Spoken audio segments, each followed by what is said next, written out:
second that emotion. Opens up the second season of Futurama. It seems like kind of a basic or even silly episode in premise, and sometimes I wonder whether, given the tone of the episode and how kind of formative it is in establishing characters, whether this is a season 1 idea or maybe even a season 1 episode that didn't air in the intended season 1 broadcast run. Although it does, especially when we watched a few season 2 episodes, and it also, however, I'm thinking it does also very much fall into this pattern of season 2 writing, which I can get into shortly.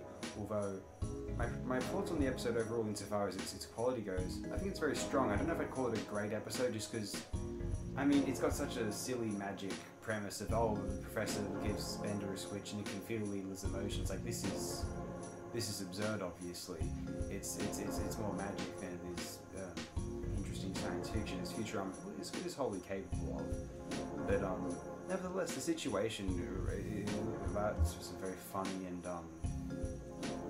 kind of absurd humour between, you know, Fry and Leela and Bender, and I think it's a fun episode for character shenanigans, and I find the location variety to be interesting. All the second half under New York is a great visual treat. You haven't been under there since the first episode, and we get the view of the mutants. Obviously, there's the infamous cameo from Leela's parents in the corner of the frame.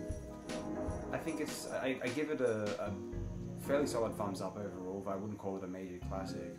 I've been hogging the microphone space, though. I'll hand it over to you for a moment. No, I was deliberately staying silent there because I wanted to take in all that you're saying about this, just because I have a weird history myself with this episode, and I was interested in hearing what your opinion was first, because I swear I have a vague memory of in the past you sort of championing this episode and I dismissed it, perhaps like with a few season 2 episodes.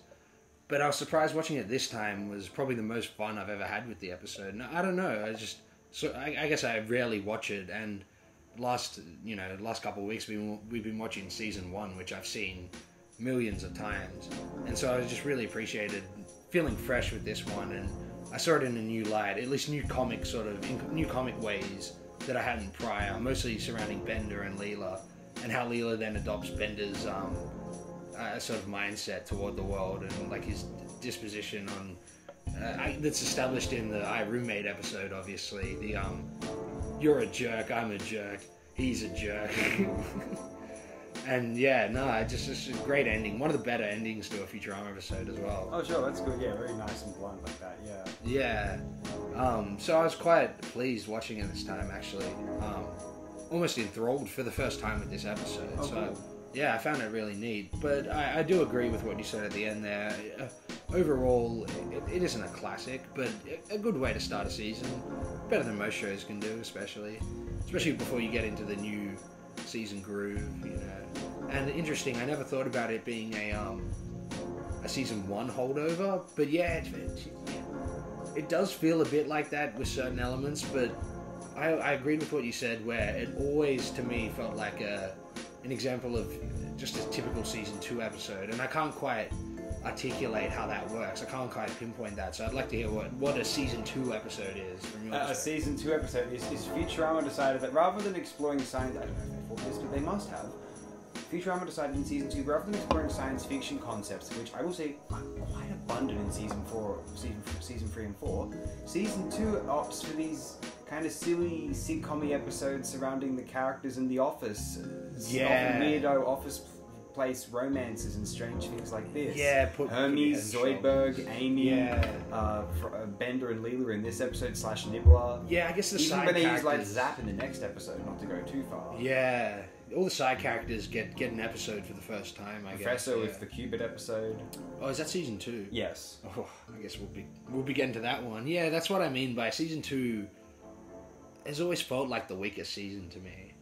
And yeah, it just doesn't seem like... It seems like the laziest season. It just doesn't try as hard as the first one did. and then the next two do. Yeah. It's not as successful. I don't know. Yeah. But there are some great episodes hidden in between there. There's some genius in season 2. 2 episodes from now, we'll get to it. There's episodes where like we just not to jump in too much, but this is a season where Bender becomes a werecar. You know, like, yeah, like, I never. Why that, would you? that if episode, I was in the writers' room, I'd be like, oh, nah, guys, come on, like we're not doing Bender as the werecar. Like I get the idea, like how funny would it be, but like. Not really. I don't know. I thought there'd be like a sense of. It sounds pretentious, but some decorum with Futurama. Like in terms of like I mean, it's a science fiction show, not science silly. I mean, I don't know. Like Yeah, you can have a variety, like a wacky premise every now and then, but that one just seems a bit flat. But I guess I haven't seen it in a while. Maybe I'll turn around on it like this episode, but I doubt it. I remember very early, the first season mainly of Red Dwarf has this. They very much. I wrote this in a behind the scenes documentary. They wanted to keep it to like sitcom scenarios, except it was in space. Like they wanted to keep it kind of mundane, Earth-like, and like a regular contemporary sitcom would be, just in those circumstances, not add too many absurd situations here. Now, what I love about that faulty towers on the Millennium Falcon. Yeah, and what I love about early Red Dwarf is that its first season is that it actually does seem to. That works. It does have that vibe. Season 2, they decided to add more kind of science fiction concepts. Aliens. So they had not aliens, they're Gelfs and robots and things like that. And Crichton, just because they're running out of ideas, and they thought, why not? But the thing is, the reason I bring up Red Dwarf, and I might compare it Futurama a bit negatively to it, is Red Dwarf never. There's a little bit of absurdism in the first season of Red Dwarf when like Lister's confidence and paranoia become separate entities. That's ridiculous. yeah, that's classic. But like stuff like the Future Echoes, or when Rimmer makes a second hologram of himself, or when they're trying to compete to see who gets the chef rank, so that one will outrank the other, Lister and Rimmer. These are like good like sci-fi yet mundane sitcom concepts. Like they're good, and Futurama has some of them work, but then things like Bender gets a chip which he feels Leela's emotions. Yeah, it's a bit silly. It feels very clunky. Yeah, Zoidberg doing Amok Time is kind of fun, and Fry's head being on Leela's, Amy's body is a very fun idea. But then Bender Werecar and some of these Hermes and the bureaucrat thing is kind of silly. Yeah, I like Raging Bender, but even that's a bad silly. Premise. Yeah. That's silly, but it's really fun in execution. It's a fun episode, yeah. By chance. Yeah. But yeah, I second that emotion. I think there's a lot of solid scenes and moments in the episode. It's just the glue that ties it together is kind of unusual, and like it's not that solid. Yeah, no, not at all. It feels like a draft premise. They didn't really. Yeah, they sort of went with their first idea and started writing the jokes, so they couldn't go back. Maybe. Yeah, it's almost as if the Futurama writers decided, let's do episodes about like the characters and like wacky office place situations. It's a sitcom. It's not like a science fiction show. And I'm just like, well, they obviously stopped doing. They obviously became more of a science fiction. Yeah, maybe that's where season 2 onwards. steps off track. Yeah, and I never really. Fans were really. I remember episodes like That's Lobstertainment and Leela of Her Own in season 3 were so lambasted by the fans at the time that I think that's why these episodes stop appearing in season 4. I gotta love that's Lobstertainment, kind of just fun. because of It's just silly. Calculon. Oh yeah, I love Calculon. That's Calculon's moment to shine. And, Yeah. and you wouldn't think a whole episode around Calculon would be that great, but it is. Yeah. But then the Leela of Her Own, I don't think is very good. Oh no, yeah. Well, it's not as bad as people give it flack for, but Well, it's it's just because it's the only one that is that week. I think it stands out. Yeah. It's not even close to. There are Simpsons episodes in the classic run that are really plausibly far worse than Leela of Her Own. I'd assume so. yeah, there'd be a few out there, surely, I'd imagine so. a couple. But yeah, Futurama, season 2. We'll go through more of season 2 and see how it... Because I've always had a soft spot for the individual season. There's a portion of season 2 which is my most watched episodes, and it's disc 2 of season 2, because that's what we had. That's what I had. I had disc 2 of season 2 on DVD, and I had disc 3. But I had disc 2 first, so I watched that more. And obviously I got the season 3 box set later. So those are the DVDs I owned. Other Futurama episodes I watched on television or renting. Yeah. Up until I had, regular access to a computer or whatever. But things like that sort. But nevertheless, that stretch of the stretch I'm referring to is a stretch of a lesser of two evils up until what would it be? Okay. Yeah, like that stretch I know really well. Yeah, it's hit or miss. Even though I know the episodes really well, I kind of writes home why I think some of those episodes are unfortunately slightly substandard.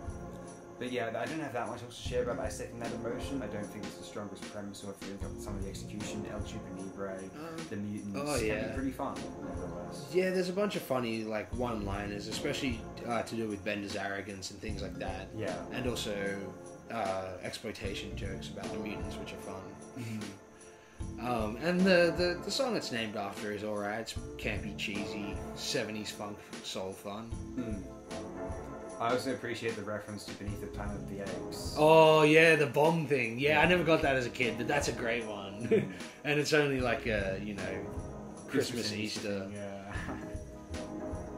Yeah, so there are, like any Futurama episode, I think we've been a bit slack on, season 2 in this episode. It is weaker, of course, but like every episode, even the weaker ones, there are great jokes hidden in there. Even Alila of her own has some great little jokes in there. Oh, yeah. Like the pizza tastes like vomit, and they think it's really great. I kind of like those cockroach immigrant characters. Yeah, the Signoids. Yeah, they're fun. A good way to start the episode. Yeah. But yeah, so like any Futurama episode, great jokes, regardless of whatever wacky sitcom lazy premise they went for that week. One thing I'll say about season 2, I used to historically prefer season 2 to season 1 for no other reason than the quantity. Although the ratio may not be kind of as a result in season 2's favour. There may be quantitatively as many great episodes as there are in season 1, just because season 1 has 13 episodes, and maybe 7 of them classics, and maybe 7 or even 9, up to 9 classics in season 2. But there's weak episodes around classics in season 2. Whereas season 1 had maybe 3-4 episodes that were major classics. Yeah, there's a few, but majority of them are. Yeah, our classics were major classics. Yeah. Anyway, have you got anything else to share? I might end it here. Yeah, no, good spot to end it. Check it out. Good to be back, and see you again soon. Thanks, everyone.